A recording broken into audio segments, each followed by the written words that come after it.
Hello friends, welcome to our JS online education.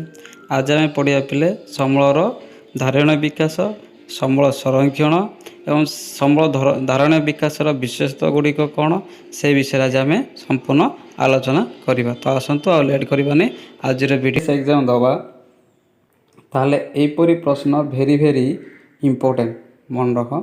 NTS exam जदि तुम मैंने दब ताहले एपरी प्रश्न भेरी भेरी इम्पोर्टेंट कौन देख ना भारत महासागर EEZ अंचल भारत मांगानाइज पिंड उत्तोलन कर अधिकार पाई क्यों संस्था अनुसार EEZ अर्थ एक्सक्लूसिव इकोनॉमिक जोन हम पढ़ते है एक्सक्लूसिव इकोनॉमिक जो जोन रही से कौन कर भारत महासागर भारत कौन उत्तोलन कर मांगानीज पिंड पचार दब भारत मांगानीज पिंड क्यों महासागर उत्तोलन कर भारत महासागर। ओके भारत महासागर भारत क्यों खनिज पिंड उत्तोलन कर मांगानीज। ओके नेक्स्ट आम देखा समूलर संरक्षण है समूलर संरक्षण क्या कहुए देख पे आज आम जहाँ पढ़ा आर शेष में तुम किसी प्रश्न भी पचारि तार आंसर तुम मैंने कह तो संबल संरक्षण क्या कह संबल संरक्षण क्या कह कहुए कहले कौन बुझ जदि तुमको पचारे ताल आम कौन कर संबलर जदि आम सुजत्न विनियोग कर नवीकरण पर यथेष्ट समय देवाक संबल संरक्षण कहुए है संबल संरक्षण क्या कह पिले ना संबल संरक्षण आमको सुजत्न विनियोग करवा नवीकरण पर यथेष्ट समय देवाक संबल संरक्षण कहुए। ये संबल विनियोगर आवश्यकता तथा आगामी वंशधर सेगुड़िकर जदि संरक्षण मध्य संतुलन रक्षा करने को धारणीय विकास कहुए बा सस्टेनेबल डेवलपमेंट कहुए है धारणीय विकास क्या कह देख जो संबलर सुविनियोग बा विनियोग करी विनियोगर आवश्यकता तथा आगामी वंशधर अर्थ आगामी जो वंशधर आसवे जदि आम संरक्षण मध्य कौन करिया पिले संतुलन रक्षा करिया वर्तमान आवश्यकता और आगामी दिन आवश्यकता मध्य संतुलन जदि आम रक्षा करि पाले ताकू धारणीय विकास कहुए बुझिपाल माने वर्तमान आमर आवश्यकता रही आगामी दिन आवश्यकता रही से दुईटी मध्य जदि आम संतुलन रक्षा करें ताकू आम कहवा धारणीय विकास है। बर्तमान आम नेक्स्ट देखा बुझिपारे थर है कौन प्रथम प्रश्न आसला ना भारत महासागर EEZ अंचल भारत मांगानीज पिंड उत्तोलन करे द्वितीय आसला संबल संरक्षण और तृतीय आसला धारणीय विकास। संबल संरक्षण वास्तव तथा मौलिक उद्देश्य हेउची कौन कौन बर्तमान देखिए पिले जो संबल संरक्षण रहा तार वास्तव तथा मौलिक उद्देश्य रही कौन वास्तव देख जीवन धारण पाई अपरिहार्य परिवेशर सुरक्षा बुझिपारे ना जीवन धारण पाई अपरिहार्य परिवेश सुरक्षा दरकार जीवन धारण परिवेश सुरक्षा दरकार एक है। द्वितीय कौन देख परिसंस्था को विनियोग करने सत्वे परिसंस्थार अंतर्निहित क्षमता को अक्षुण्ण रखा नष्ट करवानी संपूर्ण नष्ट करवा ना परिसंस्था जदि आम विनियोग कर परिसंस्थार अंतर्निहित क्षमता को आम अक्षुण्ण रखा माने क्षय करवा ना।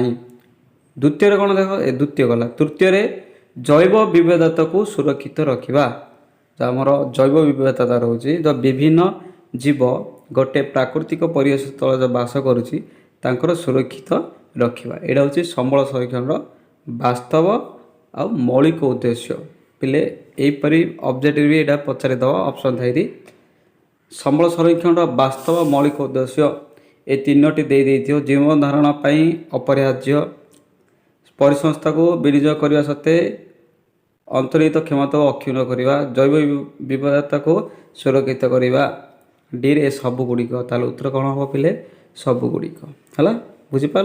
नेक्स्ट आम देखा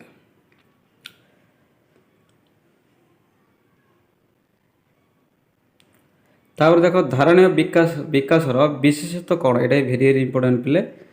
ତୁମ ପରୀକ୍ଷାରେ ଏଇଟା 5 ମାର୍କରେ ଆସିବ। ଧାରଣୀୟ ବିକାଶ କାହା କୁହାଯାଏ ଆଉ ତା'ର ବିଶେଷତ୍ୱ ଗୁଡ଼ିକ ଲେଖ। ତାହେଲେ ଏଇ 6ଟି ନା 5ଟି ତ ପଏଣ୍ଟ ଦେଇଛି, ତୁମମାନେ ଲେଖିବ। ପ୍ରଥମ ପଏଣ୍ଟ କ'ଣ ଦେଲା ଦେଖ, ପୃଥିବୀର ସମସ୍ତ ଜୀବଜନ୍ତୁଙ୍କ ପ୍ରତି ଆମେ ସମ୍ମାନ ଯତ୍ନଶୀଳ ହେବା। ପ୍ରଥମ ପଏଣ୍ଟ ମନେ ରଖ ଯେ ପୃଥିବୀର ଯେତିକି ଜୀବଜନ୍ତୁ ଅଛନ୍ତି ତାକୁ ଆମେ କ'ଣ କରିବା, ସମ୍ମାନ ଦେବା ଆଉ ଯତ୍ନଶୀଳ ହେବା ହେଲା। 2ରେ ଦେଖ ମନୁଷ୍ୟର ଜୀବନଧାରଣା ମାନର ଉନ୍ନତି ଆଣିବା। ମନୁଷ୍ୟର ଜୀବନଧାରଣା ମାନ କ'ଣ ଆଣିବା, ଉନ୍ନତି ଆଣିବା ହେଲା। 3ରେ ପୃଥିବୀର ସାମର୍ଥ୍ୟ ଓ ବିବିଧତାର ସଂରକ୍ଷଣ କରିବା। 3 ନମ୍ବର କ'ଣ ହେବ ନା ପୃଥିବୀର ସାମର୍ଥ୍ୟ ଓ ବିବିଧତାର ସଂରକ୍ଷଣ କରିବା। 4ରେ ପ୍ରାକୃତିକ ସମ୍ବଳର ଅବକ୍ଷୟ ଯଥାସମ୍ଭବ ଆମେ ହ୍ରାସ କରିବା। ଯେଉଁ ପ୍ରାକୃତିକ ସମ୍ବଳ ଆମେ ବ୍ୟବହାର କରୁଛନ୍ତି ଆମେ ଯେତିକି ଚେଷ୍ଟା କରିବା ତାକୁ କମ୍ କରିବା ପାଇଁ। 5 ନମ୍ବରରେ କ'ଣ ଦେଇଦେବ ପିଲେ, ପରିବେଶ ପ୍ରତି ବ୍ୟକ୍ତିଗତ ଆଭିମୁଖ୍ୟ ଓ ବ୍ୟବହାରରେ ପରିବର୍ତ୍ତନ ଆଣିବା ହେଲା। ବ୍ୟକ୍ତିଗତ ଆଭିମୁଖ୍ୟ ବ୍ୟବହାରରେ ପରିବର୍ତ୍ତନ ଆଣିବା। 6 ନମ୍ବର ଦେଲା ପିଲେ ବିଭିନ୍ନ ଅଞ୍ଚଳବାସୀକୁ ସେମାନଙ୍କ ପରିବେଶ ପ୍ରତି ଯତ୍ନବାନ ହେବା ପାଇଁ ସକ୍ଷମ କରାଇବା। ବିଭିନ୍ନ ଅଞ୍ଚଳବାସୀମାନଙ୍କୁ ସେମାନଙ୍କ ଯେଉଁ ପରିବେଶ ଅଛି ତାକୁ କିପରି ସେମାନେ ଯତ୍ନ କରିବେ ତା ପ୍ରତି ଆମେ ସଚେତନ ବା ସକ୍ଷମ କରିବା ହେଲା। ଏଇଟା କିପରି ପ୍ରଶ୍ନ ପଚାରିବା କହିଲେ ନା ଧାରଣୀୟ ବିକାଶ କାହା କୁହାଯାଏ ଆଉ ଧାରଣୀୟ ବିକାଶର ବିଶେଷତ୍ୱ ଗୁଡ଼ିକ ଲେଖ ହେଲା। ଆମେ ନେକ୍ସଟ ପ୍ରଶ୍ନ ଆମେ ଆଲୋଚନା କରିବା। ଦେଖ ସମ୍ବଳ ସଂରକ୍ଷଣର ମୁଖ୍ୟ 3ଟି ଉପାୟ ହେଉଛି ପିଲା, ଏଇଟା ବି ଭେରି ଭେରି ଇମ୍ପୋର୍ଟାଣ୍ଟ ହେଲା। 1 ମାର୍କ ବି ପଡ଼ିବ। ସମ୍ବଳର ବ୍ୟବହାର ଯଥୋଚିତ ହ୍ରାସ କରିବା, ସମ୍ବଳର ପୁନଃଚକ୍ରୀକରଣର କୌଶଳ ଅବଲମ୍ବନ କରିବା, ସମ୍ବଳର ପୁନଃ ବ୍ୟବହାର ମାଧ୍ୟମରେ ସମସ୍ତ ପ୍ରକାର ସମ୍ବଳର ସଂରକ୍ଷଣ କରିବା। ଏଇଟା ବି 1 ମାର୍କରେ ପଚାରିବ। ସମ୍ବଳ ସଂରକ୍ଷଣର ମୁଖ୍ୟ 3ଟି ଉପାୟ ହେଉଛି ଡ୍ୟାସ୍ ବା ଉପାୟ ଗୁଡ଼ିକ ଡ୍ୟାସ୍ ହେଲା। ହେଲେ ସେ 3ଟା ପଏଣ୍ଟ ଦେଇଥିବ। ସମ୍ବଳ ବ୍ୟବହାରର ଯଥୋଚିତ ହ୍ରାସ କରିବା, ସମ୍ବଳର ପୁନଃଚକ୍ରୀକରଣର କୌଶଳ ଅବଲମ୍ବନ କରିବା, ସମ୍ବଳ ପୁନଃବ୍ୟବହାର ମାଧ୍ୟମରେ ସମସ୍ତ ପ୍ରକାର ସମ୍ବଳର ସଂରକ୍ଷଣ କରିବା। 4 ଅପସନରେ ଦେବ ଏଇ ସବୁଗୁଡ଼ିକ। ତ ଉତ୍ତର କ'ଣ ହେବ ପିଲେ, ଏଇ ସବୁଗୁଡ଼ିକ ହେଲା। ନେକ୍ସଟ ଆମେ ଦେଖିବା ଭାରତରେ ସମ୍ବଳ ସଂରକ୍ଷଣ ଓ ଯୋଜନା କ'ଣ କଲେ ଦେଖ। ଭାରତରେ ସମ୍ବଳ ସଂରକ୍ଷଣ ଓ ଯୋଜନା, ସମ୍ବଳ ସଂରକ୍ଷଣ ପାଇଁ ଆମେ କ'ଣ ଯୋଜନା କରିଛନ୍ତି ସେ ବିଷୟରେ ଆଲୋଚନା କରିବା। ଏଇଟା ବି ଭେରି ଭେରି ଇମ୍ପୋର୍ଟାଣ୍ଟ ପିଲେ। ପରୀକ୍ଷାରେ ଯେଉଁ 10th ବୋର୍ଡ଼ ପରୀକ୍ଷା ଅଛି ଏଥିରେ ବି ଇଏ 5 ମାର୍କ ପଚାରିଥାଉଛି। ଓକେ ନେକ୍ସଟ ଦେଖ,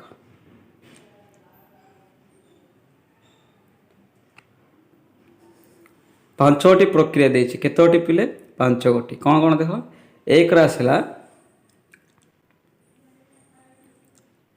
ବିଭିନ୍ନ କାର୍ଯ୍ୟ ପାଇଁ ସମ୍ବଳର ଆବଶ୍ୟକତା ନିର୍ଦ୍ଧାରଣ ଓ ସମ୍ବଳ ପ୍ରାପ୍ତି ସ୍ଥାନରେ ଚିହ୍ନଟୀକରଣ ଏବଂ ସମ୍ବଳ ଚାହିଦାର ପରିମାଣର ଆକଳନ କରିବା ହେଲା। ବିଭିନ୍ନ କାର୍ଯ୍ୟ ପାଇଁ ସମ୍ବଳର ଆବଶ୍ୟକତା ନିର୍ଦ୍ଧାରଣ କରିବା ଓ ସମ୍ବଳ ପ୍ରାପ୍ତି ସ୍ଥାନରେ ଚିହ୍ନଟକରଣ ଏବଂ ସମ୍ବଳ ଚାହିଦାର ପରିମାଣ ଆକଳନ କରିବା ହେଲା। 1 ସମ୍ବଳର ଗଚ୍ଛିତ ପରିମାଣର ଓ ବିକାଶ ସ୍ତରକୁ ଆମେ ଆକଳନ କରିବା। ଯଦି ଗଚ୍ଛିତ ହୋଇଅଛି ତାକୁ ଆମେ ବିକାଶ କିପରି କରିବା। ଏହାର ସର୍ବେକ୍ଷଣ ମାନଚିତ୍ରୀକରଣ ଆଉ ସଂଖ୍ୟାତ୍ମକ ମଧ୍ୟ ଗୁଣାତ୍ମକ ମୂଲ୍ୟମାନ ବି କରିବାକୁ ପଡ଼ିବ ହେଲା। ମାନଚିତ୍ରୀକରଣ କରିବାକୁ ପଡ଼ିବ, କେଉଁ ଜାଗାରେ ଅଛି, କେଉଁ ସ୍ଥାନରେ ଅଛି, ଆଉ ତା'ର ଗୁଣ କ'ଣ ଅଛି, ଭଲ ସଂଖ୍ୟାତ୍ମକ କେତେ ପରିମାଣର ଅଛି ହେଲା। ଏଇଠି ମଧ୍ୟ ଅନୁଧ୍ୟାନ କରିବାକୁ ପଡ଼ିବ। ନେକ୍ସଟ ଆମେ ଦେଖିବା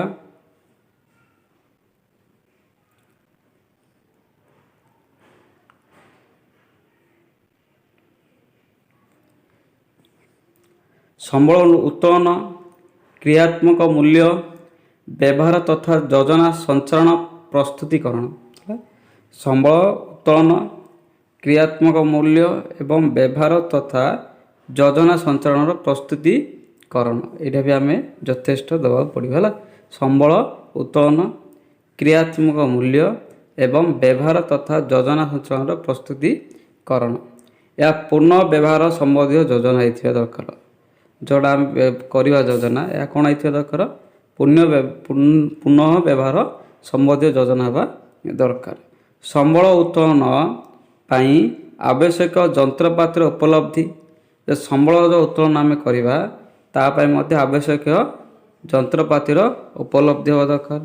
ଉପଯୁକ୍ତ କୌଶଳ ଓ ପ୍ରଯୁକ୍ତି ବିଦ୍ୟା, ବଜାର ମୂଲ୍ୟ ନିର୍ଦ୍ଧାରଣ, ଅନୁଷ୍ଠାନ, ଅବସ୍ଥାନ ଇତ୍ୟାଦି ସମ୍ବଳର ବିକାଶୀୟ ସମ୍ପାଦନ। ବୁଝିପାରିଲ? ତା ସହିତ କ'ଣ ସମ୍ବଳ ଉତ୍ତୋଳନ ପାଇଁ ଆବଶ୍ୟକ ଯନ୍ତ୍ରପାତିର ଉପଲବ୍ଧି ହେବା ଦରକାର, ଉପଯୁକ୍ତ କୌଶଳ ପ୍ରଯୁକ୍ତିବିଦ୍ୟା ହେବା ଦରକାର, ବଜାର ମୂଲ୍ୟ ନିର୍ଦ୍ଧାରଣ ହେବା ଦରକାର, ଅନୁଷ୍ଠାନ ହେବା ଦରକାର, ଆଉ ଅବସ୍ଥାନ ଇତ୍ୟାଦି ମଧ୍ୟ ସମ୍ବଳ ବିକାଶୀୟ ସମ୍ବନ୍ଧୀୟ ହେଲା। ଏତିକି ଯଦି ରହିବ ତାହେଲେ ସମ୍ବଳ ବିକାଶ ହୋଇପାରିବ ହେଲା। ନେକ୍ସଟ ଆମେ ଦେଖିବା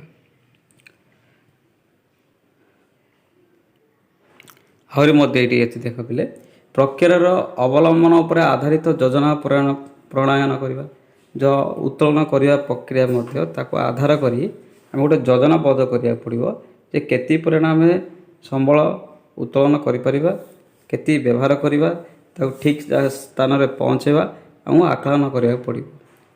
ନେକ୍ସଟ ସମ୍ବଳ ବିକାଶ ଯୋଜନା ଜାତୀୟ ବିକାଶ ଯୋଜନା ମଧ୍ୟରେ ସମନ୍ୱୟ ସ୍ଥାପନ କରିବା। ତ ସମ୍ବଳ ବିକାଶ ଯୋଜନା ଆଉ ଜାତୀୟ ବିକାଶ ଯୋଜନା ମଧ୍ୟ ସମନ୍ୱୟ ସ୍ଥାପନ କରିବାକୁ ପଡ଼ିବ।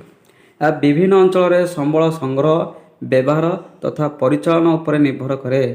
ବିଭିନ୍ନ ଅଞ୍ଚଳର କେଉଁଠି କାହା ଉପରେ ନିର୍ଭର କରୁଛି ପିଲେ? ସମ୍ବଳର ସଂଗ୍ରହ, ତା'ର ବ୍ୟବହାର ଆଉ ପରିଚାଳନା ଉପରେ ନିର୍ଭର କରେ। ବଜାର, ଯାତାୟାତ ଆଉ ପରିବହନ ଇତ୍ୟାଦି ଏଥିରେ ମୁଖ୍ୟ ଭୂମିକା ଗ୍ରହଣ କରିଥାଏ ହେଲା। ବଜାର, ଯାତାୟାତ, ପରିବହନ ତ ସମ୍ବଳ ବିକାଶର ମୁଖ୍ୟ ଭୂମିକା କିଏ ଗ୍ରହଣ କରୁଛି ବୋଲେ? ବଜାର, ଯାତାୟାତ ଆଉ ପରିବହନ ହେଲା। ଏ ତିନୋଟି ହେଉଛି ମୁଖ୍ୟ ଭୂମିକା ଗ୍ରହଣ କରେ। ଗୋଟେ ହେଲା ବଜାର, ଯାତାୟାତ, ପରିବହନ। ନୂତନ ବିକଳ୍ପ ସମ୍ବଳର ଆବିଷ୍କାର ସମ୍ବନ୍ଧୀୟ ଗବେଷଣା କାର୍ଯ୍ୟକ୍ରମ ଯୋଜନା ମଧ୍ୟ ଆମେ କରାଯାଇପାରିବ। ନେକ୍ସଟ ଆମେ ଦେଖିବା ସମ୍ବଳ ଯଥୋଚିତ ବ୍ୟବହାର ହେଉଛି ଯୋଜନାର ମୂଳ ଲକ୍ଷ୍ୟ। ଯଦି ଯୋଜନା ଆମେ ଠିକ୍ ଭାବରେ କରିଥିବା ତାହେଲେ ସମ୍ବଳର ବ୍ୟବହାର ମଧ୍ୟ ଠିକ୍ ହୋଇପାରିବ। କାହିଁକି ଭାରତ ପରି ଏକ ବୃହତ ଜନସଂଖ୍ୟା ବିଶିଷ୍ଟ ଦେଶ, ବିଭିନ୍ନ ସମ୍ବଳ ମଧ୍ୟ ପରିପୂର୍ଣ୍ଣ ହୋଇ ଅଛି ଭାରତରେ। କିନ୍ତୁ ଭାରତର ବିଭିନ୍ନ ଅଞ୍ଚଳରେ ବିଭିନ୍ନ ପ୍ରକାର ସମ୍ବଳ ମିଳିଥାଏ। କେତେକ ଅଞ୍ଚଳରେ ଏକ ନିର୍ଦ୍ଦିଷ୍ଟ ସମ୍ବଳର ଆଧିକ୍ୟ ଦେଖାଯାଉଥିବା ବେଳେ ଅନ୍ୟ କେତେ ଅଞ୍ଚଳରେ ଅଭାବ ଅନୁଭୂତ ହୋଇଥାଏ। ଏକ ସମ୍ବଳର ଉଦାହରଣ ଦେଖ, ଯେଉଁଟା ଝାଡ଼ଖଣ୍ଡ, ଛତିଶଗଡ଼, ଓଡ଼ିଶା, ମଧ୍ୟପ୍ରଦେଶ ଇତ୍ୟାଦି ରାଜ୍ୟରେ ବିଭିନ୍ନ ଖଣିଜ ସମ୍ବଳ ଅଧିକ ପରିମାଣରେ ଦେଖାଯାଉଛି। କେଉଁ ରାଜ୍ୟ ଗୁଡ଼ିକରେ? ଝାଡ଼ଖଣ୍ଡ, ଛତିଶଗଡ଼, ଓଡ଼ିଶା, ମଧ୍ୟପ୍ରଦେଶରେ ଅଧିକ ଦେଖାଯାଉଛି। ଆଉ କେତୋଟି ରାଜ୍ୟ ଗୁଡ଼ିକ ଅଛି ଆଦୌ ବହୁତ କମ୍ ଦେଖାଯାଏ। ଯେପରି ଦେଖ ଅରୁଣାଚଳ ପ୍ରଦେଶରେ ଅଧିକ ପରିମାଣରେ ଜଳ ସମ୍ବଳ ରହିଥିଲେ ମଧ୍ୟ ତା'ର ବ୍ୟବହାର ସର୍ବନିମ୍ନ ସୁବିଧା ମିଳିନଥାଏ ହେଲା। ଦେଖ ପିଲେ କେଉଁ ରାଜ୍ୟରେ ଜଳ ସମ୍ବଳ ସର୍ବାଧିକ ପିଲେ? ଅରୁଣାଚଳ ପ୍ରଦେଶରେ ହେଲା, କିନ୍ତୁ ତାକୁ ସୁବିଧାରେ ମିଳୁନାହିଁ। ସେହିଭଳି ଲାଦାଖକୁ ଏକ ଶୀତଳ ମରୁଭୂମି ହୋଇଥିବାରୁ ଦେଶର ଅନେକ ଅଞ୍ଚଳର ସହିତ ଏହାର ଉତ୍ତମ ସଂଯୋଗ ମଧ୍ୟ ହୋଇପାରୁନି ହେଲା। ପରୀକ୍ଷାରେ ପଚାରିଦେବା ପିଲେ ଭାରତର କାହାକୁ ଶୀତଳ ମରୁଭୂମି କୁହାଯାଏ? ତାହେଲେ କ'ଣ କହିବ ପିଲେ? କେଉଁ ଉତ୍ତର? ଭାରତର ଶୀତଳ ମରୁଭୂମି କାହାକୁ କହିବା? ଲାଦାଖ। ଆଉ କେଉଁ ରାଜ୍ୟରେ ଜଳ ସମ୍ବଳର ପରିମାଣ ଅଧିକ? ଅରୁଣାଚଳ ପ୍ରଦେଶ ହେଲା। ନେକ୍ସଟ ଆମେ ଦେଖିବା ସେଥିପାଇଁ ସମ୍ବଳର ସୁବିନିଯୋଗ ନିମନ୍ତେ ଏକ ସୁଚିନ୍ତିତ ଯୋଜନାର ଆବଶ୍ୟକତା ରହିଛି। କାହିଁକି? ଭାରତ ଏକ ବିଶାଳ ଦେଶ, ଜନସଂଖ୍ୟା ପରିପୂର୍ଣ୍ଣ ଆଉ ସବୁଠାରୁ ଭୂମି ମଧ୍ୟ ସମାନ ନୁହେଁ। ତେଣୁକରି ଯେତେବେଳେ ସମ୍ବଳର ଆବଶ୍ୟକତା ପାଇଁ କ'ଣ କରିବା ଦରକାର? ଗୋଟେ ସୁବିନିଯୋଗ ନିମିତ୍ତ ଏକ ସୁଚିନ୍ତିତ ଯୋଜନାର ଆବଶ୍ୟକତା ରହିଛି। ପ୍ରାକୃତିକ ସମ୍ବଳ ଗୁଡ଼ିକ ବିବେକ ଅନୁମୋଦିତ ଭାବେ ବ୍ୟବହୃତ ହେଉଛି କି ନାହିଁ ସେ ସମ୍ବନ୍ଧରେ ସଚେତନ ରହିବା ସମସ୍ତଙ୍କ ପାଇଁ ନିତାନ୍ତ ଆବଶ୍ୟକ। ଏହା ବ୍ୟତୀତ ସେଗୁଡ଼ିକ କିପରି ପୁନଃଭରଣ ହୋଇପାରିବ ସେଥିପାଇଁ ମଧ୍ୟ ନିର୍ଦ୍ଦିଷ୍ଟ ଉପାୟମାନ ବ୍ୟବହାର କରିବା ଦରକାର। ପ୍ରାକୃତିକ ସମ୍ବଳ ଗୁଡ଼ିକର ବ୍ୟବହାର କରିବାରେ ମିତବ୍ୟୟତା ଅବଲମ୍ବନ କରିବା, ସେଗୁଡ଼ିକର ସଂରକ୍ଷଣ ପାଇଁ ଉପଯୁକ୍ତ ପଦକ୍ଷେପ ନେବା ହେଉଛି ପ୍ରକୃଷ୍ଟ ପନ୍ଥା। ତେଣୁ ସମ୍ବଳ କେତେବେଳେ ସଂରକ୍ଷଣ ହୋଇପାରିବ? ଯଦି ଆମେ ମିତବ୍ୟୟତା ବ୍ୟବହାର କରିବା ଆଉ ଯଦି ସେଗୁଡ଼ିକ ଆମେ ସଂରକ୍ଷଣ କରିବା ତାହେଲେ ସମ୍ବଳ ଆମର ସଂରକ୍ଷଣ ହିଁ ରହିବ ଆଉ ଆଗାମୀ ଦିନ ପାଇଁ ମଧ୍ୟ ରହିପାରିବ ହେଲା।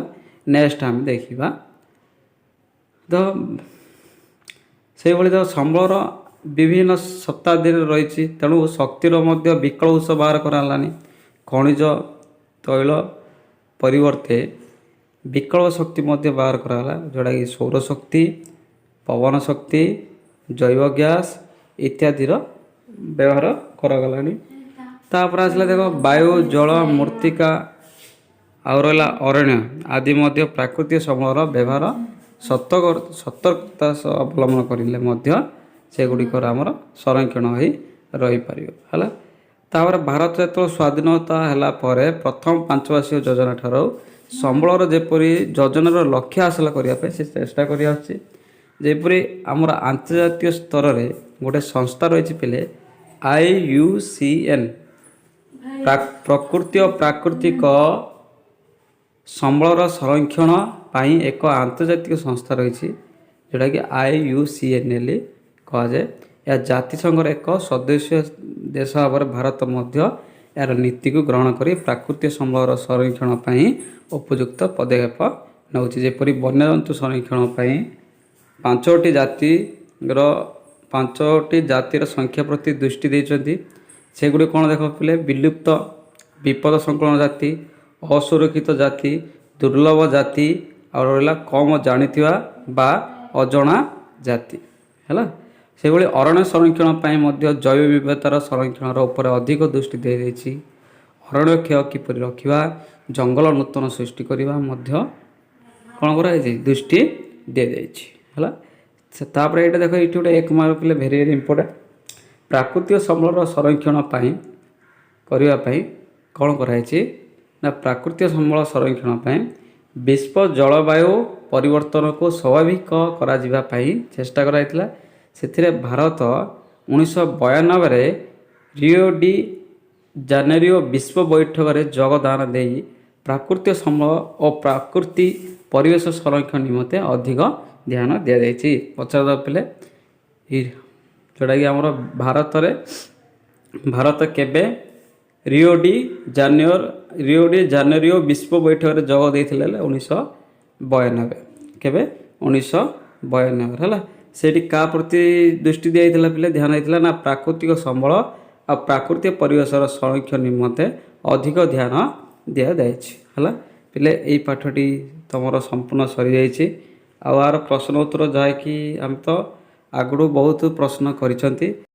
ପିଲାମାନେ ଏଇ ଭିଡ଼ିଓ ଦେଖିଥିବାରୁ ଆପଣମାନଙ୍କୁ ବହୁତ ବହୁତ ଧନ୍ୟବାଦ। ଯଦି ନୂଆ ଆସିଥିବେ ତାହେଲେ ଆମ ଚ୍ୟାନେଲକୁ ସବସ୍କ୍ରାଇବ୍ କରିବେ ଏବଂ ତଳେ ଦେଇଥିବା ଲାଲ ବେଲ୍ ବଟନ୍ ଉପରେ କ୍ଲିକ୍ କରିକିରି ଅଲ୍ ନୋଟିଫିକେସନ୍ ଉପରେ କ୍ଲିକ୍ କରିଦେବେ, ଯାହାଦ୍ୱାରା କି ଆମ ଚ୍ୟାନେଲ ତରଫରୁ ଅପଲୋଡ଼ ହେଉଥିବା ସମସ୍ତ ଭିଡ଼ିଓ ଆପଣଙ୍କ ନିକଟରେ ଯଥାଶୀଘ୍ର ପହଞ୍ଚିବ। ତେଣୁ ଆପଣ ଏହି ଭିଡ଼ିଓ ଦେଖିଥିବାରୁ ବହୁତ ବହୁତ ଧନ୍ୟବାଦ।